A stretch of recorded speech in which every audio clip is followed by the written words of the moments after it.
નમસ્કાર મિત્રો, આજે જોઈશું આપણે આ મોડ્યુલની અંદર આપણે જોઈશું કે કેમ્પેનિંગ એટલે શું, કેમ્પેનિંગ કેવી રીતે બનાવવામાં આવે છે અને કેમ્પેનિંગ કેવી રીતે કામ કરે છે. તો સૌપ્રથમ તો આપણે એ જોઈશું કે કેમ્પેનિંગ કેવી રીતે બનાવવામાં આવે છે. તો સૌથી પહેલાં તો આપણે લોગિન કરવાનું રહેશે amazon.seller સેન્ટરની અંદર. તો સેલર એમેઝોનની અંદર આપણે સેલર સેન્ટ્રલ એમેઝોનની અંદર આપણે લોગિન થઈશું. સૌથી પહેલા તો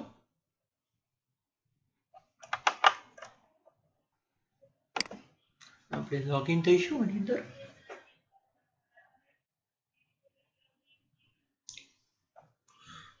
લોગિન થયા બાદ આપણે જોઈ શકીએ છીએ અહીંયા આગળ ઇન્વેન્ટરી છે, વ્યૂ પ્રાઇસિંગ છે, ઓર્ડર, એડવર્ટાઇઝમેન્ટ. તો આપણે પહેલા જઈશું એડવર્ટાઇઝિંગની અંદર. એની અંદર કેમ્પેનિંગ મેનેજર છે. તો જ્યારે પણ તમે કેમ્પેનિંગ બનાવો છો કે કોઈ પણ કેમ્પેનિંગને જોવું હોય તો પહેલાં તો કેમ્પેનિંગ મેનેજરમાં જવામાં આવે છે. હાલ અહીંયા આગળ ઘણી બધી કેમ્પેનિંગ ચાલી રહી છે, ઘણી બધી સ્ટોપ કરવામાં આવી રહી છે. અહીંયા આગળ જેમ તમે જોઈ શકો છો, જૂન 1, 2 અને 3 એમ આપણી કેમ્પેનિંગ ચાલી રહી છે. અહીંયા તમે જોઈ શકો છો એમ કેમ્પેનિંગ રનિંગ દર્શાવવામાં આવી છે. તો હવે આપણે એક કેમ્પેન ક્રિએટ કરીશું. પહેલી વાત તો મારે એ સમજાવવાની છે કે કેમ્પેન એટલે શું, કેમ્પેન કેવી રીતે બની શકે અને કેમ્પેન કઈ વસ્તુનું થાય. તો સૌથી પહેલાં તો કેમ્પેનિંગ એવી વસ્તુનું કરવું જોઈએ જે વસ્તુ તમે આઈધર એ પ્રોડક્ટ તમે નવી લોન્ચ કરી છે, આઈધર એ તમારી પ્રોડક્ટ નોન મૂવિંગ છે. જ્યારે નોન મૂવિંગ પ્રોડક્ટ છે તમારે એને ધક્કો મારીને કાઢવી છે, અથવા તો જ્યારે નવી પ્રોડક્ટ હોય છે ત્યારે એને રેટિંગ્સ લાવવા માટે, સ્ટાર રેટિંગ્સ લાવવા માટે, ફીડબેક લાવવા માટે અને એ જ પ્રોડક્ટને ગ્રેજ્યુઅલી અપ કરવા માટે આ કેમ્પેનિંગનો યુઝ થાય છે. કેમ્પેનિંગ ઇટ્સ લાઈક એક ટાઈપનું એડવર્ટાઇઝિંગ થાય છે એમેઝોનની ઉપર. અને આ વસ્તુ બંને રીતે થઈ શકે છે. એક તો ઓટોમેટિક ટાર્ગેટિંગ અને એક મેન્યુઅલ ટાર્ગેટિંગ. ઓટોમેટિક અને મેન્યુઅલ વચ્ચેનો તફાવત સમજાવી દઉં તમને. ઓટોમેટિક ટાર્ગેટિંગની અંદર એવું થાય છે કે તમે તમારે કોઈ પણ જાતના કીવર્ડ્સ કે કીવર્ડ્સ નાખવાના રહેતા નથી.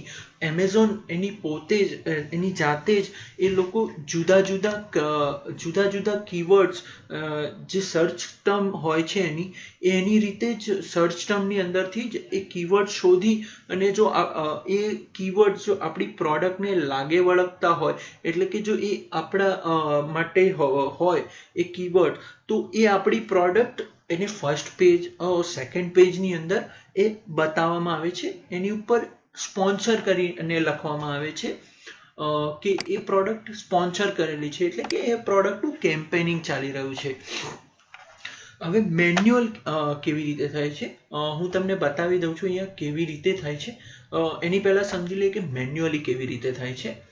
તો મેન્યુઅલી એમાં એવી રીતે થાય છે કે આપણે જાતે એની અંદર એક પર્ટિક્યુલર પ્રોડક્ટ માટે પર્ટિક્યુલર કીવર્ડ્સ નાખવાની જરૂર પડે છે. જે તે કીવર્ડ્સ નાખવાથી આપણી પ્રોડક્ટનું એમાં કેમ્પેનિંગ થતું હોય છે. એની અંદર પર્ટિક્યુલર કીવર્ડ્સ જે તમે કેમ્પેનિંગની અંદર એડિશન કર્યા છે, મેન્યુઅલ કેમ્પેનિંગની વાત થાય છે અહીંયા, કે જે તે તમે એડિશન કર્યા છે, તો એ તે કીવર્ડ્સ જો સર્ચ કરવામાં આવશે તો જ તમારી પ્રોડક્ટ ત્યાં સ્પોન્સર લેવલે બતાવવામાં આવશે. નહીં તો એ તમારી પ્રોડક્ટ બતાવવામાં નહીં આવે. આપણે જેમ કે સર્ચ કરી રહ્યા છીએ અત્યારે ગણેશા. જો ગણેશા ઓલરેડી આપણા કેમ્પેનિંગમાં છે. ગણેશા આઈડલ, માફ કરશો, ગણેશા આઈડોલ, સ્ટેચ્યુઝ, સ્કલ્પચર આપણે સર્ચ કરી શકીએ છીએ. આપણે ગણેશા આઈડોલ કરીને સર્ચ કર્યા છે અહીંયા આગળ.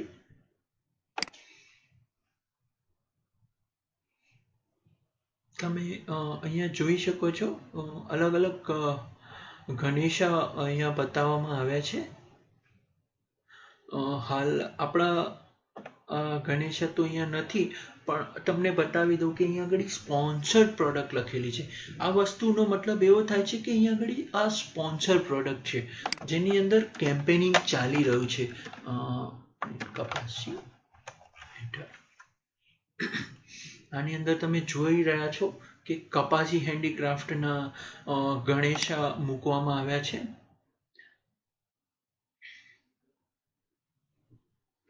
તમે જોઈ શકો છો સ્પોન્સર પ્રોડક્ટ, જે તે કેમ્પેનિંગ અત્યારે ચાલી રહ્યું છે એની અંદર આ ગણેશા છે એને ઓટોમેટિક કે મેન્યુઅલી મૂકવામાં આવ્યા છે.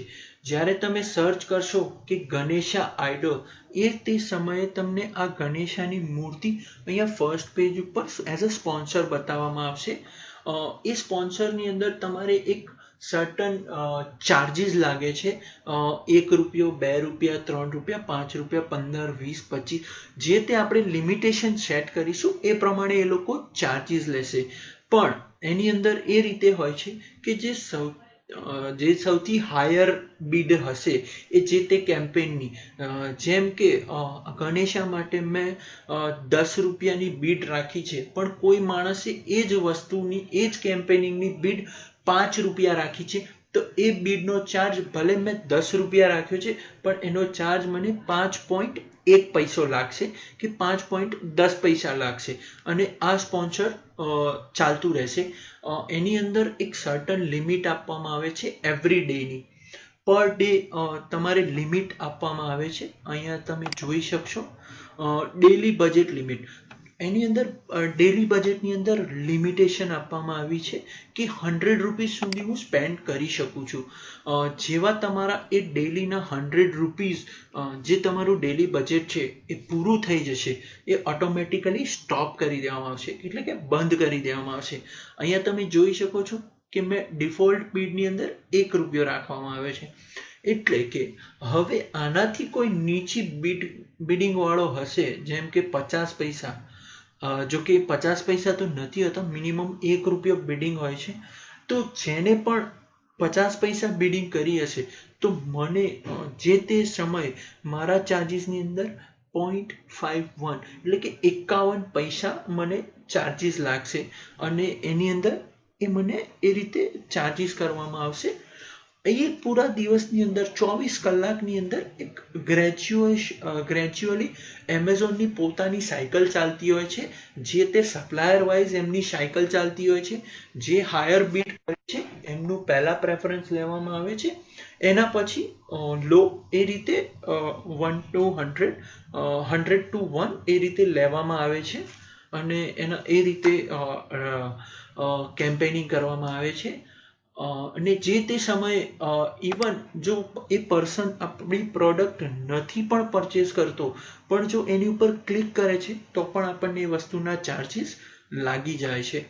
તો મેક શ્યોર કરજો મિત્રો, જ્યારે પણ તમે કેમ્પેનિંગ બનાવો, જો ઓટોમેટિક બનાવો છો તો કોઈ પ્રોબ્લેમ વધારે થતો નથી, પણ જ્યારે મેન્યુઅલી બનાવો છો ત્યારે મેક શ્યોર રાખજો કે તમે કયા કેમ્પેનની અંદર કઈ પ્રોડક્ટ મૂકો છો, કયા કીવર્ડ્સ પર મૂકો છો અને શું બિડિંગ પર મૂકો છો. કારણ કે બિડિંગ પણ એક મહત્વની વસ્તુ છે આની અંદર. એટલા માટે કેવી રીતે બિડિંગ કરવી, કેવી રીતે કીવર્ડ્સ નાખવા, કેવી રીતે